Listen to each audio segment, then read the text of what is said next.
Shelter Mortgage, flexibility, professionalism, and service. Let us custom build a mortgage for you.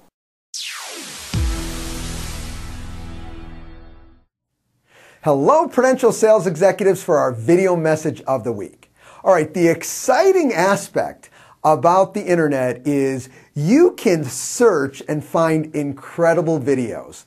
And recently, my tech chair from my Vistage group, my CEO group, found this phenomenal video and sent it to me. I have never seen a video better capture this concept of happiness and success. Now, this video is just over 12 minutes long, a little bit longer than these videos go, but I have to tell you, please take the time to watch the entire video, and some of the great insight comes at the very end. So watch the entire 12 plus minutes. I know you will enjoy it, and I know you'll get a ton out of it. Have a great week, everybody. Talk to you next week. Bye-bye.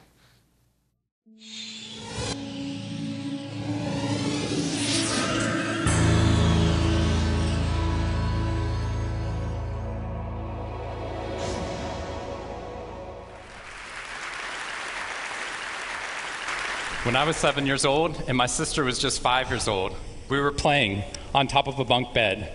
I was 2 years older than my sister at the time. I mean, I'm 2 years older than her now, but at the time that meant she had to do everything that I wanted to do, and I wanted to play war. So we were up on top of our bunk beds, and on one side of the bunk bed I had put out all my G.I. Joe soldiers and weaponry, and on the other side were all my sister's Milos and ponies and ready for a cavalry charge. There are differing accounts of what actually happened that afternoon, but since my sister is not here with us today, let me tell you the true story.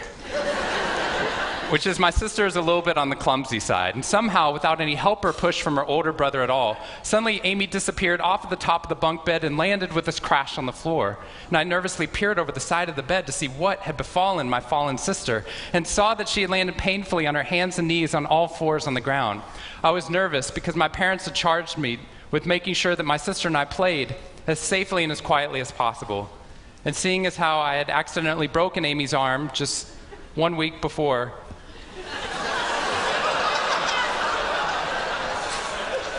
heroically pushing her out of the way of an oncoming imaginary sniper bullet, for which I have yet to be thanked. I was trying as hard as I could. She didn't even see it coming. I was trying as hard as I could to be on my best behavior, and I saw my sister's face this wail of pain and suffering and surprise, threatening to erupt from her mouth and threatening to wake my parents from the long winter's nap for which they had settled. So I did the only thing my little frantic 7-year-old brain could think to do to avert this tragedy. If you have children, you've seen this hundreds of times before. I said, Amy, wait, don't cry, don't cry. Did you see how you landed? No human lands on all fours like that. Amy, I think this means you're a unicorn. Now that was cheating, because there's nothing in the world my sister would want more than not to be Amy the hurt 5-year-old little sister, but Amy the special unicorn. Of course, this was an option that was open to her brain at no point in the past, and you could see on my poor, manipulated sister's face conflict, as her little brain attempted to devote resources to feeling the pain and suffering surprise she just experienced, or contemplating her newfound identity as a unicorn. And the latter won out. Instead of crying, instead of ceasing our play, instead of waking my parents with all the negative consequences that would have ensued for me, instead, a smile spread across her face, and she scrambled right back up onto the bunk bed with all the grace of a baby unicorn. With one broken leg.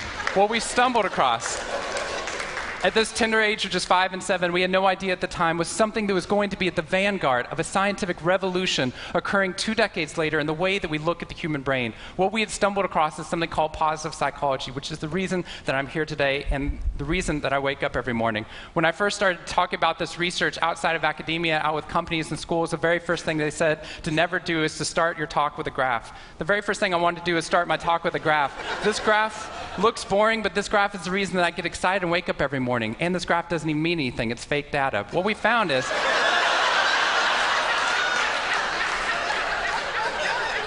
if I got this data back studying you here in the room, I would be thrilled, because there's very clearly a trend that's going on there, and that means that I can get published, which is all that really matters. The fact that there's one weird red dot that's up above the curve, there's one weird in the room, you know who you are, I saw you earlier. That's no problem. That's no problem, as most of you know, because I can just delete that dot. I can delete that dot because that's clearly a measurement error. And we know that's a measurement error because it's messing up my data. So one of the very first things that we teach people in economics and statistics and business and psychology courses is how, in a statistically valid way, do we eliminate the weirdos? How do we eliminate the outliers? So that we can find the line of best fit, which is fantastic if I'm trying to find out how many Advil the average person should be taking, too. But if I'm interested in potential, if I'm interested in your potential or for happiness or productivity or energy or creativity, what we're doing is we're creating the cult of the average with science. If I ask a question like how fast can a child learn how to read in a classroom, scientists change the answer to how fast does the average child learn how to read in that classroom, and then we tailor the class right towards the average. Now, if you fall below the average on this curve, then psychologists get thrilled, because that means you're either depressed or you have a disorder or hopefully both. We're hoping for both because our business model is if you come into a therapy session with one problem, we want to make sure you leave knowing you have 10. So you'll keep coming back over and over again. We'll go back into your childhood if necessary, but eventually what we want to do is to make you normal again. But normal is merely average. And what I posit and what positive psychology posits is that if we study what is merely average, we will remain merely average. Then instead of deleting those positive outliers, what I intentionally do is come into a population like this one and says, why?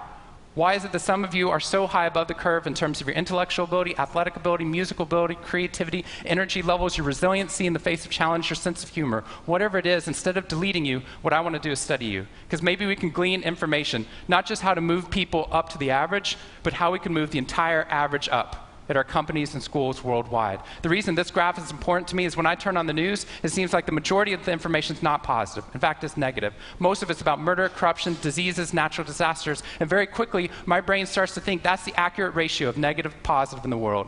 What that's doing is creating something called the medical school syndrome, which if you know people who have been to medical school during the first year of medical training, as you read through a list of all the symptoms and diseases that could happen, suddenly you realize you have all of them. I have a brother-in-law named Bobo, which is a whole other story. Bobo married Amy the unicorn. Bobo called me on the phone from Yale Medical School. And Bobo said, Sean, I have leprosy. Which even at Yale is extraordinarily rare. But I had no idea how to console poor Bobo because he had just gotten over an entire week of menopause.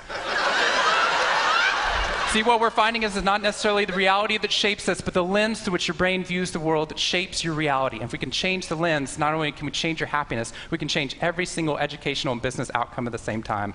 When I applied to Harvard, I applied on a dare. I didn't expect to get in, and my family had no money for college. When I got a military scholarship 2 weeks later that allowed me to go, suddenly something that wasn't even a possibility became a reality. When I went there, I assumed everyone else would see it as a privilege as well, that they'd be excited to be there. Even if you're in a classroom full of people smarter than you, you'd be happy just to be in that classroom, which is what I felt. But what I found there is while some people experienced that, when I graduated after my 4 years and then spent the next 8 years living in the dorms with the students, Harvard asked me to. Wasn't that guy. But what happened...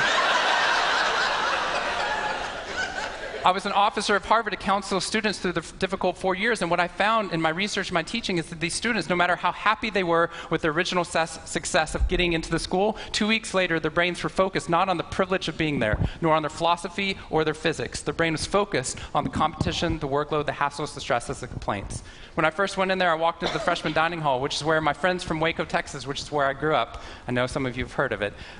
When they come to visit me, they look around, they say, this freshman dining hall looks like something out of Hogwarts from the movie Harry Potter, which it does. This is Hogwarts from the movie Harry Potter, and that's Harvard. And when they see this, they say, Sean, why do you waste your time studying happiness at Harvard? Seriously, what does a Harvard student possibly have to be unhappy about? Embedded within that question is the key to understanding the science of happiness. Because what that question assumes is that our external world is predictive of our happiness levels. When in reality, if I know everything about your external world, I can only predict 10% of your long-term happiness. 90% of your long-term happiness is predicted not by the external world, but by the way your brain processes the world. And if we change it, if we change our formula for happiness and success, what we can do is change the way that we can then affect reality. What we found is that only 25% of job successes are predicted by IQ. 75% of job successes are predicted by your optimism levels, your social support, and your ability to see stress as a challenge instead of as a threat. I talked to a boarding school up in New England, probably the most prestigious boarding school, and they said, we already know that. So every year, instead of just teaching our students, we also have a wellness week, and we're so excited. Monday night, we have the world's leading expert coming in to speak about adolescent depression. Tuesday night is school violence and bullying. Wednesday night's eating disorders. Thursday night is illicit drug use. And Friday night, we're trying to decide between risky sex or happiness. I said, that's most people's Friday nights.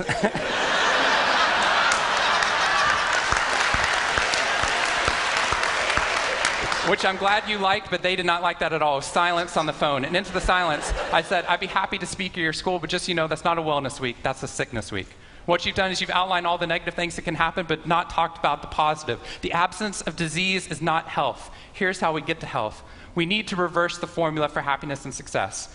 In the past 3 years, I've traveled to 45 different countries, working with schools and companies in the midst of an economic downturn. And what I found is that most companies and schools follow a formula for success, which is this: if I work harder, I'll be more successful. And if I'm more successful, then I'll be happier. That undergirds most of our parenting styles, our managing styles, the way that we motivate our behavior. And the problem is, it's scientifically broken and backwards for 2 reasons. First, every time your brain has a success, you just change the goalpost of what success looked like. You got good grades, now you have to get better grades. You got into a good school, now you have to get a better school. You got a good job, now you have to get a better job. You hit your sales target, we're going to change your sales target. And if happiness is on the opposite side of success, your brain never gets there. What we've done is we've pushed happiness over the cognitive horizon as a society.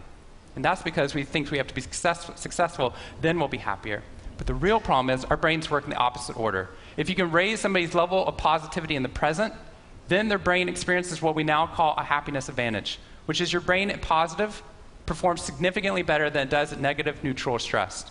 Your intelligence rises, your creativity rises, your energy levels rise. In fact, what we found is that every single business outcome improves.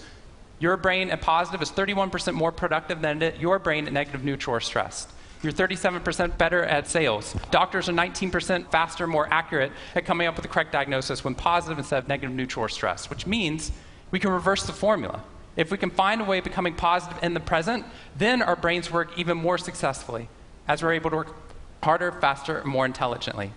What we need to be able to do is to reverse this formula so we can start to see what our brains are actually capable of. Because dopamine, which floods into your system when you're positive, has 2 functions.